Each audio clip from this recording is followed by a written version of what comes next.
അസ്സലാമലൈക്കും. സോ എല്ലാവരും ഓണമൊക്കെ നല്ല സൂപ്പർ ആയിട്ട് വീട്ടിൽ തന്നെ ആഘോഷിച്ചു എന്ന് വിചാരിക്കുന്നു. നമ്മളും നമ്മുടേതായ രീതിയിൽ ഒരു ചെറിയ സദ്യയൊക്കെ വെച്ചിട്ട് ഉണ്ടാക്കി ഞങ്ങളും കഴിച്ചു. സോ നമ്മൾ ഇന്ന് തയ്യാറാക്കാൻ പോകുന്നത് ഒരു കിഡിലൻ 3 ഇൻഗ്രീഡിയന്റ് വെച്ചിട്ടുള്ള ഒരു കിഡിലൻ പുഡിംഗ് റെസിപ്പിയാണ് നമ്മൾ റെഡിയാക്കാൻ പോകുന്നത്. സോ അതിനു മുന്നേ നമ്മുടെ ചാനലില് വന്നേക്കുന്ന പുതുതായിട്ടുള്ള എല്ലാ മെമ്പേഴ്സിനും നമ്മുടെ ചാനലിലേക്ക് വാം വെൽക്കം ഉണ്ട്. അതുപോലെ തന്നെ നമ്മുടെ ചാനൽ ഇനി ആരെങ്കിലും സബ്സ്ക്രൈബ് ചെയ്യാതെ കാണുന്നുണ്ട് എന്നുണ്ടെങ്കിൽ, അതേപോലെ നമ്മുടെ ചാനൽ നിങ്ങൾക്ക് ഇഷ്ടപ്പെട്ടിട്ടുണ്ട് എന്നുണ്ടെങ്കിൽ നമ്മുടെ ചാനൽ ഒന്ന് സബ്സ്ക്രൈബ് ചെയ്യുക. അതുപോലെ തന്നെ ബെല്ലൈക്കൺ ക്ലിക്ക് ഓൾ ഓപ്ഷൻ കൂടെ സെലക്ട് ചെയ്ത് കൊടുക്കുക. പിന്നെ വേറെന്താ, അപ്പൊ നമുക്ക് ഇനി അതിന്റെ ലേറ്റ് ആക്കണ്ട, നമുക്ക് നമ്മുടെ വീഡിയോയിലേക്ക് പോവാം.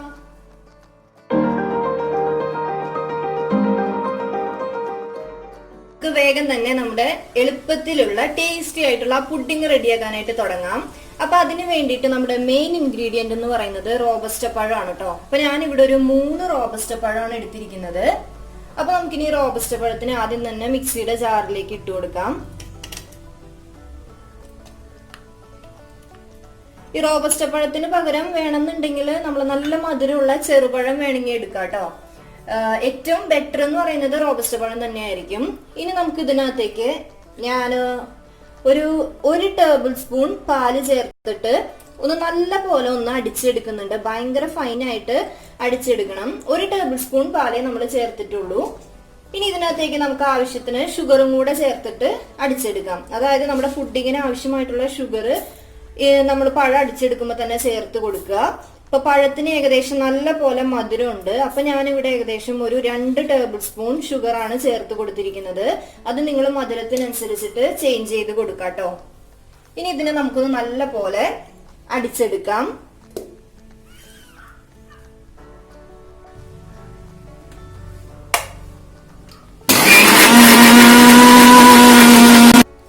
നമ്മള് പഴത്തിനെ നല്ല പോലെ അടിച്ചെടുത്തിട്ടുണ്ട്. കണ്ടോ, ഈ ഒരു നല്ല കൺസിസ്റ്റൻസിയിൽ നമ്മൾ അടിച്ചെടുക്കണം കേട്ടോ.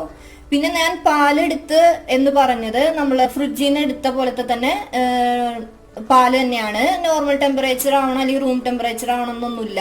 ഇപ്പൊ ഫ്രിഡ്ജിൽ വെച്ച പാല് നമുക്ക് യൂസ് ചെയ്യാം. ഇപ്പൊ ഞാൻ ഒരു കപ്പില് ഒരു അല്പം കുറവ്, ഒരു 1/4 കപ്പ് പാലാണ് നമ്മൾ മൊത്തമായിട്ട് ഈ പുഡിംഗ് ഉണ്ടാക്കാൻ വേണ്ടി എടുത്തത്. അതിൽ നിന്ന് ഞാൻ 1 ടേബിൾ സ്പൂൺ പാലാണ് കേട്ടോ ഇതിനകത്തേക്ക് ഒഴിച്ചത്. ബാക്കി പാല് നമുക്ക് ഇന്നത്തെ പ്രൊസീജിയറിൽ യൂസ് ചെയ്യാം. ഇപ്പൊ ഞാന് പാലൊക്കെ തിളപ്പിക്കാൻ പറ്റുന്ന ഒരു പാത്രം വെച്ചിട്ടുണ്ട്. ഇനി അതിനകത്തേക്ക് നമ്മൾ ബാക്കിയുള്ള 1 ടേബിൾ സ്പൂൺ എടുത്തിട്ട് ബാക്കിയുള്ള പാല് ചേർത്ത് കൊടുക്കുവാണ്. ഇപ്പൊ നമ്മള് സ്റ്റൗ ഓൺ ആക്കിയിട്ടില്ല കേട്ടോ. അടുത്തതായിട്ട് നമുക്ക് ഇതിനകത്തേക്ക് ഒരു 1/2 ടേബിൾ സ്പൂൺ അളവില് കോൺഫ്ലോർ ചേർത്ത് കൊടുക്കുവാണ്. നമ്മൾ ഈ സംഭവങ്ങളെല്ലാം കൂടെ ചേർത്ത് കഴിഞ്ഞൊന്ന് മിക്സ് ആയതിനു ശേഷമാണ് നമ്മൾ ഫ്ലെയിം ഓൺ ആക്കുന്നത്. ഇനി കോൺഫ്ലോറിനെ പാലിലൊന്ന് നല്ലപോലെ മിക്സ് ചെയ്ത് കൊടുക്കുക.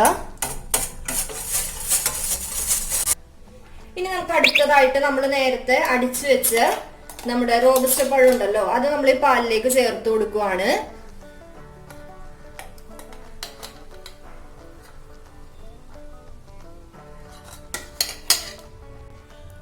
ഇനി നമുക്കിതൊന്ന് നല്ല പോലെ പാലായിട്ടൊന്ന് മിക്സ് ചെയ്തെടുക്കാം. ഇപ്പൊ റോബസ്റ്റ പഴം ആയതുകൊണ്ട് പാലായിട്ട് ഭയങ്കര വേഗം തന്നെ മിക്സ് ആയിട്ട് വരും.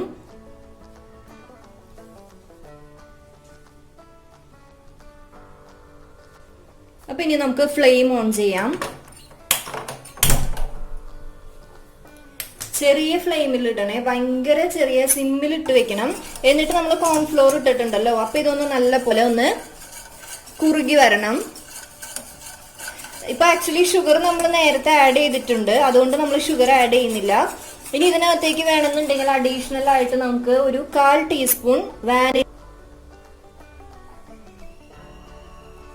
ടീസ്പൂൺ വാനില എസൻസ് കൂടെ നമുക്ക് ഇതിനകത്തേക്ക് ഓപ്ഷണൽ ആണ്, വേണമെന്നുണ്ടെങ്കിൽ ചേർത്ത് കൊടുക്കാം. ഇപ്പൊ റോബസ്റ്റ പഴത്തിന്റെ ആ ഒരു ടേസ്റ്റ് മാത്രം മതി എന്നുണ്ടെങ്കിൽ ഇത് തന്നെ മതി കേട്ടോ. അപ്പൊ ഇത് ഞാൻ ഭയങ്കര സിമ്പിളാണ് ഇട്ടേക്കുന്നത്. അപ്പൊ ഇതൊന്ന് കുറുകി വരാനായിട്ട് അധികം ടൈമൊന്നും വേണ്ട കേട്ടോ, പെട്ടെന്ന് തന്നെ റെഡി ആയിട്ട് വരും. ഇനിയിപ്പൊ പാലൊന്ന് പതുക്കെ ചൂടായി വരുമ്പോഴേക്കും ഞാൻ ഇതിനകത്തേക്ക് ഒരു പിടി നമ്മുടെ ചോക്കോ ചിപ്പ് ചേർത്ത് കൊടുക്കുന്നുണ്ട് കേട്ടോ. അത് ആക്ച്വലി എന്താണ് ഓപ്ഷണൽ ആണ്.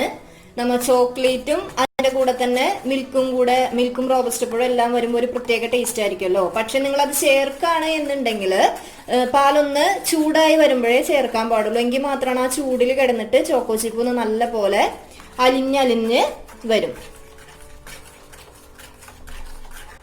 ഇപ്പൊ ഞാൻ ചേർത്ത് കൊടുത്ത ചോക്കോ ചിപ്പ് ഇതാണ് കേട്ടോ. മിക്സഡ് ഫ്ലേവർ ആയിട്ടുള്ളതാണ്, മിൽക്കിന്റെയും ചോക്ലേറ്റിന്റെയും മിക്സഡ് ആയിട്ടുള്ളതാണ്. ഇത് നമുക്ക് കടയിലൊക്കെ വാങ്ങിക്കാൻ കിട്ടും കേട്ടോ.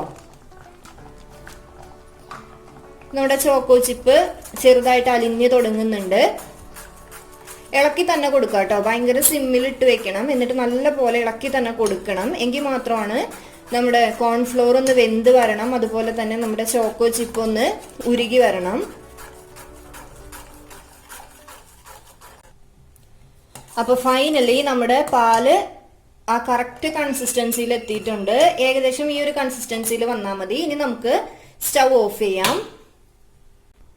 ഇനി നമ്മൾ അടുത്തതായിട്ട് നമ്മുടെ പുഡിങ് സെറ്റ് ചെയ്യാൻ പോവുകയാണ്. അപ്പൊ നമ്മളിത് ആക്ച്വലി ഫ്രീസ് ചെയ്തെടുക്കുന്ന പുഡിംഗ് ആണ്. നമ്മൾ ഇതിന് മുന്നും ഒരു സേമിയവും മിൽക്കും വെച്ചിട്ട് ഒരു 3 ഇൻഗ്രീഡിയന്റിന്റെ പുഡിങ് ചെയ്തിട്ടുണ്ടായിരുന്നു. അത് നമ്മൾ ഫ്രീസ് ചെയ്താണ് എടുത്തത്. സെയിം പോലെ തന്നെ നമ്മൾ ഫ്രീസ് ചെയ്തെടുക്കുന്ന ഒരു പുഡിംഗ് ആണ്. അപ്പൊ അതിന് വേണ്ടിയിട്ട് ഞാൻ ഇങ്ങനെ ഒരു മോൾഡാണ് കേട്ടോ എടുത്തേക്കുന്നത്. ഏത് പാത്രം വേണമെങ്കിലും നിങ്ങൾക്ക് യൂസ് ചെയ്യാവുന്നതാണ്. അപ്പൊ ഞാനിനി നമ്മൾ റെഡിയാക്കി വെച്ചിരിക്കുന്ന നമ്മുടെ മിൽക്കും റോബസ്റ്റ് പഴവും നമ്മുടെ മിക്സ് ഞാൻ ഇതിനകത്തേക്ക് ചേർത്ത് കൊടുക്കുവാണ്. ഇനി വേണമെന്ന് വെച്ച് കഴിഞ്ഞാൽ നമുക്ക് ഇതിന്റെ മേലെ എന്തെങ്കിലുമൊക്കെ കൊണ്ടുവന്ന് ഡെക്കറേറ്റ് ചെയ്യാം കേട്ടോ. ഞാൻ ജസ്റ്റ് കുറച്ച് കാഷ്നട്ട് ഇതിന്റെ മേലേക്ക് ഇട്ട് കൊടുക്കുവാണ്. പിന്നെ നമ്മൾ ഇത് കറക്റ്റ് ആയിട്ട് ഇങ്ങനെ കട്ട് ചെയ്തെടുക്കാൻ പറ്റുന്ന ടൈപ്പ് ഒരു പുഡിംഗ് ആയിരിക്കത്തില്ല കേട്ടോ. നമ്മളിങ്ങനെ സ്കൂപ്പ് ചെയ്തെടുത്ത് ഐസ്ക്രീമിന്റെ ഒക്കെ കൂടെ അങ്ങ് കഴിക്കാൻ പറ്റുന്ന ഒരു പുഡിംഗ് ആയിരിക്കും. അപ്പൊ ഇതിനെ നമുക്കിനി ഫ്രീസ് ചെയ്യാനായിട്ട് ഏകദേശം ഒന്നില്ലെങ്കിൽ ഫ്രിഡ്ജിൽ വെക്കുക, അല്ലെങ്കിൽ നല്ല പോലെ കവർ ചെയ്ത ശേഷം തീരെ ഇതിനകത്തേക്ക് എയർ കിടക്കാതെ നല്ല പോലെ കവർ ചെയ്ത ശേഷം ഫ്രീസറിൽ വെക്കുക.